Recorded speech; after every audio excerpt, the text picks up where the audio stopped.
Amen. Amen.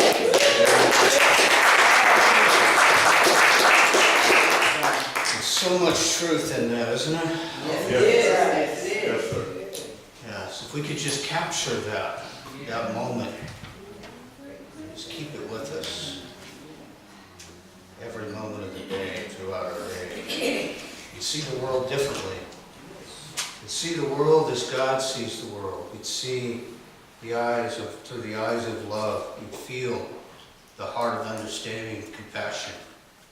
We would value ourselves and value each other. If we see that oneness, that one presence and one power, instead of 7 billion, we see one presence, one power.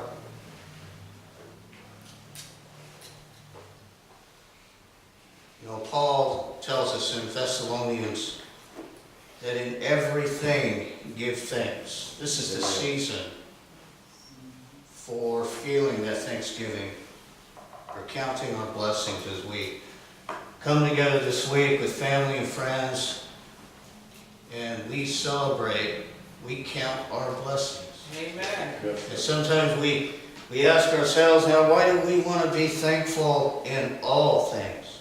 And Paul didn't say be thankful just in the feel-good things, did he? He said in all things, Amen. give thanks.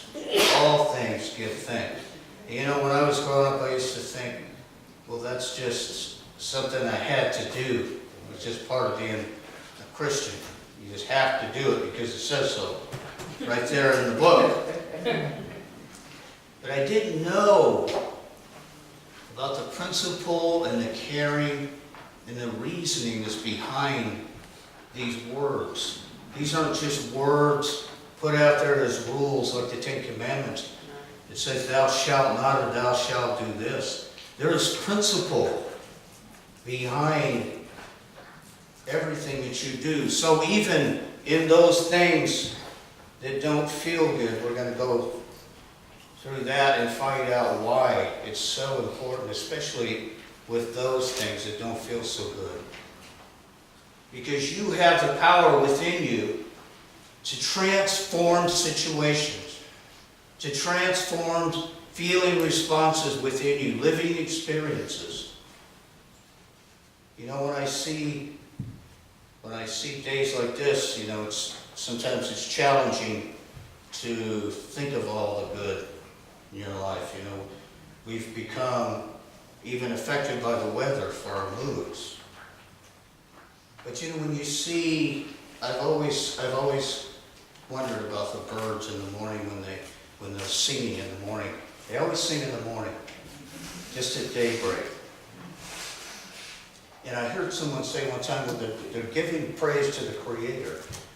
Amen. And I thought, well, it seems kind of simple, but when you think about it, whether it's true or not, giving praise to the Creator, and you think and you look around nature, and you see all the things that are happening in celebratory fashion. Not just the birds singing, but you see majesty in nature that gives praise to its Creator. It's a direct reflection of the magnificence of a deeper power, not just force, but a power of love, a power of caring, a power of harmonizing force, where things are working together in perfect fashion, perfect style, even sometimes when they don't seem to be working so well. When we're looking through the eyes of our human judgment, when we're looking through our will and not God's will. When I am grateful for circumstances and people in my life, I have blessed them and increased their brilliance in my life. You know, the word gratitude is derived from the Latin word gratia, which means grace, graciousness, and gratefulness. You know, you've always heard, about grace. You've always heard Mother Mary, full of grace. Well, within each one of us, there's a Mother Mary. We always think about grace coming from outside of us. But within us is that generator of grace. Within us is that dynamo of love that's producing grace. And it starts in here. It starts in here. Blessing the heart that generates that grace. When I bless, when I find gratitude in my circumstances, when I find gratitude in the people around me, I have just given grace. Amen. And I have created a situation and circumstances that will be a reflection of that. Amen. We go back to cause and effect. Everything that you see and that you around you is past tense. It is an effect of how I see myself, of how I see the world. When I am grateful for things around me, when I am grateful for the people in my life, when I see through the eyes of God and I see the talent and the ability that they have, I can overlook the bad behavior. I can overlook those things. And what happens when I set that up around me? It invites other people around me to do the same. All of a sudden, that wall that was between you now has just suddenly gone down like a guillotine, out of sight. And all of a sudden, you start to see through the eyes of God. And you see the real creation that is beyond there, the Christ presence in that person. Some water. Thank you. You start to see the presence of love.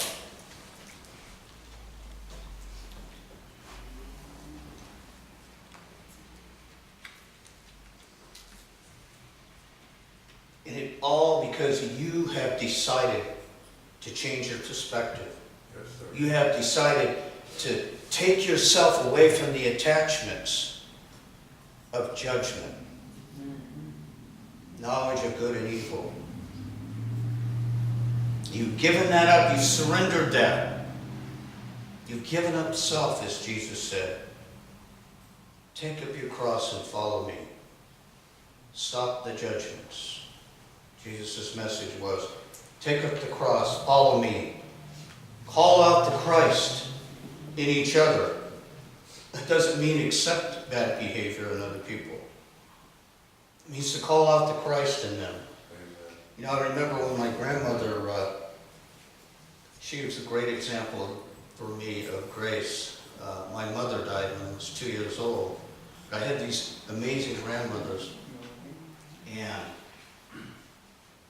I was brought up very strict, but when I went to see my grandmother, which was quite often back then, she would always, something would happen, and everybody else would get nervous and upset around her. But she would just stay calm and centered. And she would, without judgment, she would just go straight to the positive. Now what's next? The positive. Amen. The what's next. Amen. And not get stuck in that place of, now what, what's, judging what just happened. But staying focused, seeing through the eyes of love. She generated grace by doing this. And I could never understand that. I used to think to myself, well, can't you see what's going on? Can't you see the seriousness of the situation? No, she didn't see it. She didn't see it. And eventually I learned to let go by her example. I eventually learned to let go. I eventually learned that all things have come to pass. They're here to tell us something. They're here to tell us something. Not coming from anywhere else except within ourselves. Within ourselves. Within the one presence and the one power. Life is always inviting us to move that circle of me outside into the I that includes all. Every single individual, the I. So when we look out and we see, what we see is, you are the face of love. You are the face of God. You are the face of God. And you see, we stop seeing singularly the duality that Adam and Eve saw when in Genesis it says their eyes were opened. And they go back to that single eye that Jesus talked about. We go back to seeing things through the one presence and the one power. You see, when we go the other way, and we start seeing things through the eyes of need to be right, we see a lot of that today, don't we? Yeah. We see people that have been so attached to politics and to politicians that they've made them idols, as if they are the source. The government is not your source of good. Amen. And neither is Hillary or Trump. Amen. They're not your source of good. God is my source. God is my source. God is my source. We have to keep reminding ourselves so we don't get attached to that stickiness that's going on in society nowadays, where we look outside of ourselves. You know, this could come right out of a chapter of the Old Testament where the Israelites became tempted to do the very same thing that I've even seen ministers do. Get caught up in this rhetoric and this propaganda. Amen. And then they start bringing it into this holy sanctuary here.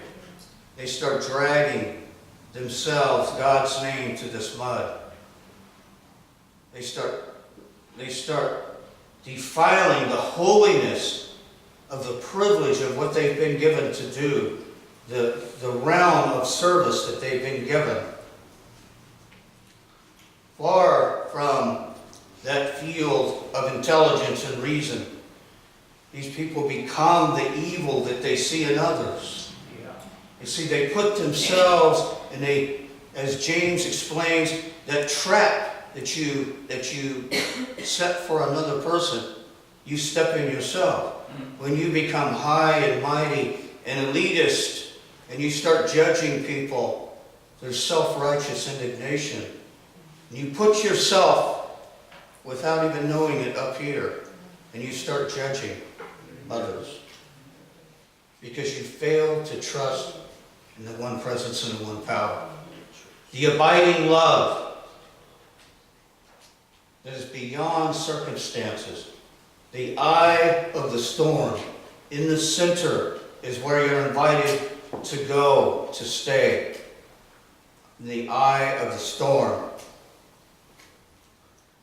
Ultimately, when I am in gratitude for no particular reason, I attract the unseen, highest and best experiences in my life for people.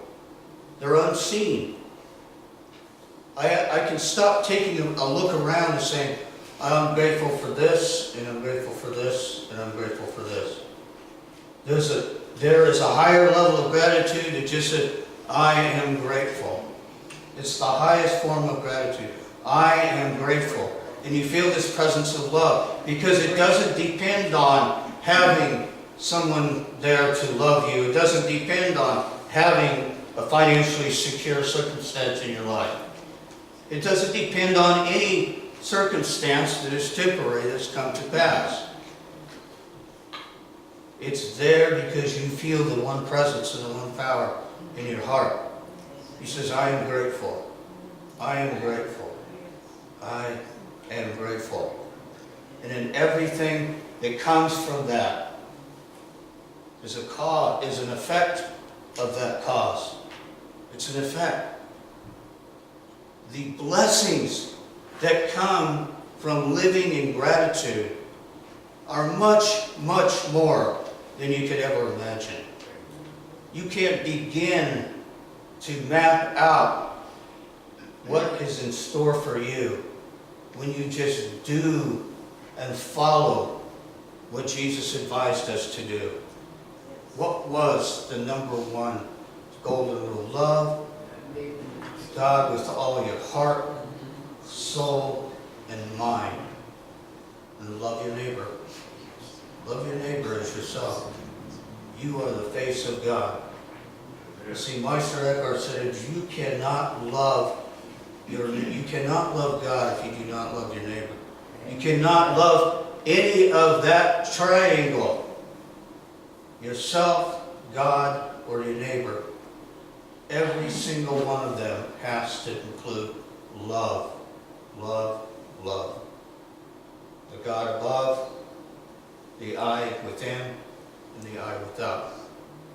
All three of those have to be full with love. If you can fulfill that strongest geometric shape in the world, the triangle. You see, without love, we are living in a nightmare. A self-imposed nightmare. We demonstrate it. We talk about doom and gloom. Where does it come from? It comes from fear. And people in the world now, they exacerbate fear so that they can get their agenda.